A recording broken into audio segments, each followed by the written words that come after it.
Hi everybody.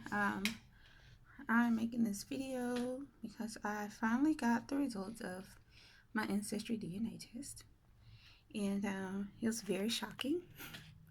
It was a lot to process. Just being African American in the U.S., I did expect to have some European in there, and also more so because both sides of my family originate in Louisiana, far back as I could get, and I know that the cultural makeup and the race mixing, and there's a lot of that going on. Um, I was just shocked because my immediate family, we range in skin tone from my shade, and my dad and a couple of my brothers are, pretty dark skinned, African American men. Both of my parents identify as being black. I've been raised for 34 years now being black, but my test revealed that I'm biracial. I am 58% African, with 15% being from Nigeria, 12% being from Ivory Coast, Ghana, 10% being from Cameroon and the Congo, 8% Mali, and 7% Bantu. And then I had some trace regions: Benin, Togo, 5%, and Senegal, less than 1%. And I still get chills when I look at it. It's just like, what?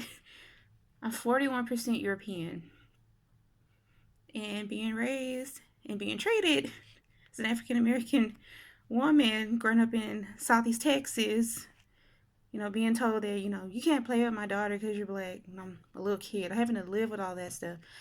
And I find out I am almost half white with two black parents.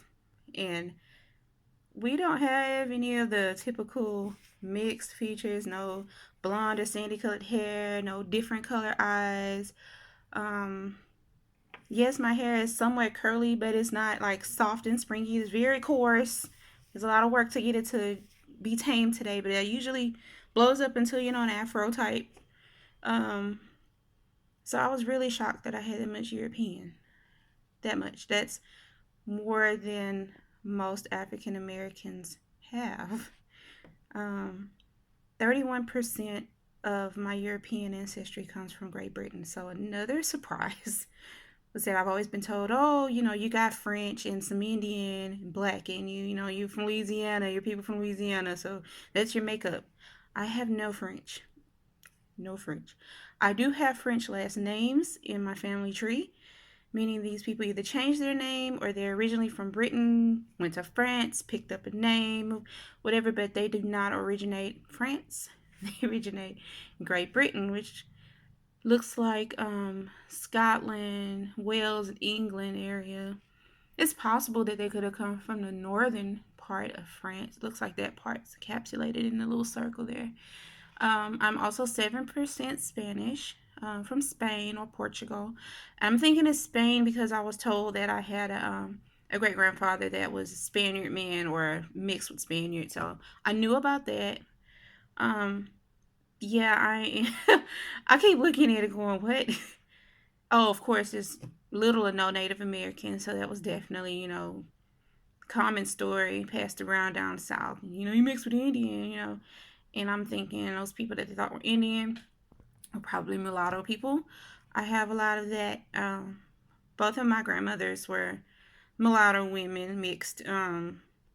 Their parents were mulattoes. I can't trace a single white ancestor. I just know that somewhere down the line there was one. But in those days in Louisiana, they kind of, I've always been told that people with fair skin, a certain hair complexion, they married other people that looked like them. So it was a lot of that in my history. My grandparents, however, kind of stepped outside of that and married. My grandmother, she married a dark skinned man, my dad's mom, and then my mom's mom also. He was like a medium brown skinned man, so they kind of deviated away from that. So my immediate family is like a rainbow, from dark skin all the way to, and I'm not even that fair skin compared to some others that I see and that I interact with. I'm kind of light complected, but not, oh, she's mixed light complected. At least I don't think. I was just never raised thinking that. And to find out that I am essentially almost biracial is mind boggling. So, again, no Native American is less than 1%. Let me see. Oh, forgot to finish my European. 2% Eastern European, and less than 1% Finland, Northwest Russia. That's interesting. But yeah, I am a third British living as a black woman in Southeast Texas, and that is truly, again, mind boggling. I don't really know what to say. I'm just gonna, be grateful that I know exactly, where everybody comes from, and it'll kind of open some doors for me to kind of research more, get more answers. I would love to have my brothers and my parents tested, just to kind of see how we all compare, because, genetics are funny. There might be other stuff in there that I just didn't get, and they might have gotten it. So it'll be good to know that. I'm going to try to get them to start working on that. So that is my ancestry. Again, 58% black. I just knew it would be more than 58%, man. I can't. Oh, okay. Yeah. 41% white or European. So very interesting. Very, very, very, very, very interesting and shocking.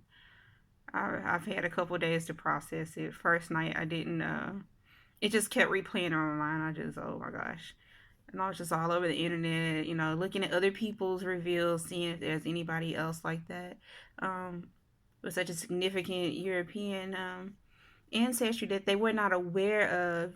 I was not born to a white parent. I was not born to a white grandparent or even a white great grandparent. So to have that much was, I thought they got my test confused with somebody. Like, I'm like, did they send me the right results? But, you know, I just had to accept it. And I guess I got the throwback recessive genes. So, whatever white genes were passed around, I must have got them from both parents somewhere. So, there you have it. Almost biracial, two black parents. So, yeah, genetics. So, that's it.